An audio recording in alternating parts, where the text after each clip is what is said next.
Yo, what's going on, guys? Mush back at it with another video, and I am here to talk about a game that's had a pretty infamous lead up into its release. Just came out today, that's MindsEye, and this game is getting obliterated. And it has seen one of the most interesting, lead ups to a game ever coming out, in the sense that there wasn't a lot of quality promotion done for the game. We got that initial gameplay trailer, which when it was revealed, I was like, okay, this game looks kind of interesting. And then, they were being kind of coy about the game. It was apparent that it was going to be more of a content update, live service-y kind of game. I don't want to say live service outright because it's not like this game is microtransaction ridden or anything like that. But there was a lot of skepticism. And let's be honest, a lot of people called out the skepticism. And then you had people coming out and saying, hey, the people are crapping on this game. They're paid to crap on this game. I don't even know what's going on as far as that's concerned. But now the game is out. It officially dropped today. And would you look at that? The early reception of this game is outstandingly negative. 133 Steam user reviews. 23% of those reviews are positive. Now, nobody in their right mind should be spending $60 on this game. God forbid anybody spend $80 on the deluxe edition.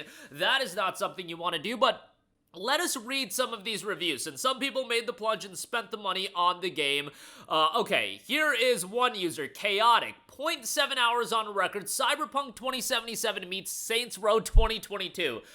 Saints Row 2022 was a disaster. Since it literally just came out, I want to talk about the obvious. The system requirements for this game are insane and extremely restricting. Let's look at the system requirements. Intel Core i5 12400F, Ryzen 5 5600X, 16 gigs of RAM, and then an RTX 2060 or RX 5600 XT. Recommended is an RTX 4070. That is a premier GPU. Yes, it's one generation old, but that's still a premier GPU and a 6800 XT. Oh my goodness. The user Chaotic noted, I have a RTX 3080, so naturally I should be able to hit 60 FPS on 1440p with high settings. Wrong. I even lowered my resolution to 1080p and was met with zero improvement of frames. Not only that, I lowered my graphics setting to medium on 1080p and was still struggling to maintain 60 FPS. Too much stuttering and pop-in for a game that is not open world. Even in the environments that are indoors with not much happening, the stuttering was too much. I think there is some potential for a great story-driven game, as the story seems extremely captivating, but it's hard to enjoy a product that seems unfinished. We as consumers need to stop expecting to purchase these AAA titles half-baked. The user continues to go on and noted the positives. OST seems pretty kick-ass. Gunplay is pretty good. There is some weight to each weapon. Story is engaging. Explosions are probably some of the best I've seen in video games. Driving feels really good, comparable to GTA. Negatives: performance, can shoot blind when in cover. Things you think you can take cover behind, you can't. Game is way too easy, even on hard. Side content is literally made by Barb in the game's Forge mode. Lifeless City. So there you go with that. And there was another user that noted a positive review, and I read this and I was like, oh buddy, don't leave this review. This user, Skystar, noted, honest review after being almost 2 hours in so far. The story mode is enjoyable. And that's fine, you can have that take. I haven't even played the game, so I can't assess whether or not the story mode is good. The issue with this user is, it's launch day, so you kinda have to expect things to be buggy and patchy. Come on. We have to expect games to be buggy just on launch day because that is just what we just have to accept. Games are gonna run like trash right off the bat. Like, come on. Like, that's based on what? Games coming out like trash just because the standard of atrocities like Spider-Man 2 coming out and all these games coming out that have been running like trash.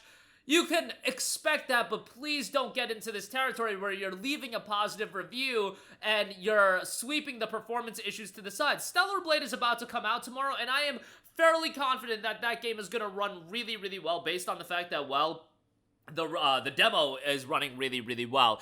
A lot of users are saying, found the story interesting, but it did not compensate for the jank fest that is this game. 30 FPS, lowest setting, stutters like crazy, writing, bad acting, bad graphics, bad story, bad 90 minutes of my life wasted. Gameplay is garbage, movement is terrible, voice acting just sounds bad. This is somehow worse than when Cyberpunk originally released. Look, Cyberpunk was bad when it initially came out. A lot of that was the PS4 and Xbox One versions as well, but I still found Cyberpunk to be fairly playable at launch. It is a far better game. It is legitimately a tremendous RPG now. I wouldn't say it was that when it came out, but this idea that Cyberpunk was this abomination, like, it was bad in a lot of regards. I get that, but MindsEye, based on what people are saying, seems to be just a terrible game, and, you know, that's just, I feel like sometimes the Cyberpunk comparisons are a little bit crazy, and yes, the game is far better now. The game was bad, in a bad state, a far worse state when it initially came out, but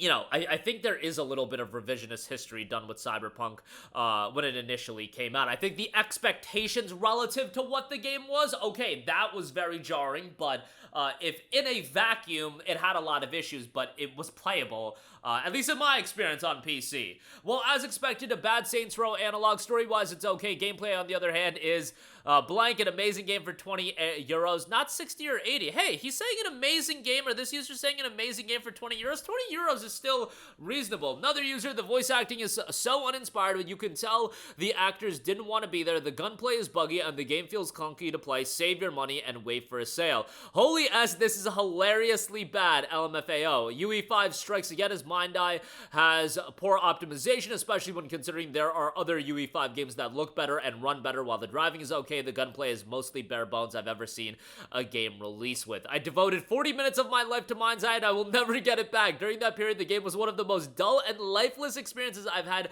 in a long time. It's not often that a game doesn't capture my attention within the first hour, but MindsEye did it effortlessly. Don't get me wrong, it may not be my type of game, but it may be for others. Give it a try, and if you don't like it, refund it. Hey, at least he's being open with the idea of buying it and then refunding it. I will not be buying it. Look, credit to IO for supporting a game and then publishing a game like this.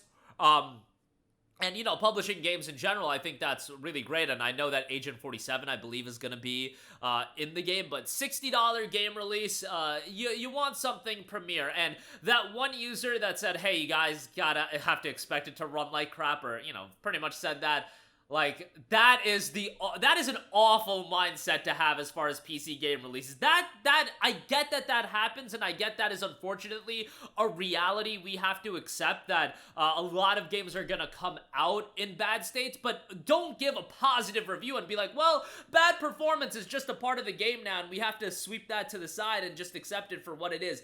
And, you know, MindsEye having bad performance is one thing, but there's gonna be a lot more games having bad performance in the future, and I don't want that to be a mindset shift as far as PC gamers as a whole, where suddenly we don't care about gameplay performance because, so many games come out with bad performance, so it's okay that these games run like garbage. So many games run like garbage. It's all good, but yeah, definitely let's not get into that territory. But yeah, it's a disaster, mostly negative. This is 133 reviews. Let me refresh the page and see if any more have been posted. It's still 133. 3,000 concurrent players on Steam. I don't think, you know, this game is going to be a gigantic success, but it is what it is. But that'll do it for me, you guys. Let me know your thoughts on it. Obviously, most of you guys aren't going to be picking it up. I'm not picking it up, but thankfully, a few people did. Hopefully, everybody leaving a negative review got their refunds, but yeah, that'll do it for me. Your thoughts down below. As always, guys, thanks for watching. I will catch you guys in the next one. Peace out. Hey, what's going on, guys? Mush here again. Hope you enjoyed the video. As you guys might know, YouTube's notification system is sometimes a little bit wonky, even if you're subscribed to the channel. Maybe you're not abundantly aware that I uploaded a video. To remedy that situation, make sure you hit the bell notification button. This way, whenever I upload a new video, and I try to upload as consistently as possible, you will be notified directly of the upload, and you can watch it as soon as it goes live. I would really appreciate it if you guys hit that button so you can stay up to date with all of the content I'm posting. But as always, guys, thanks for watching, and I'll catch you guys in the next one. Peace out.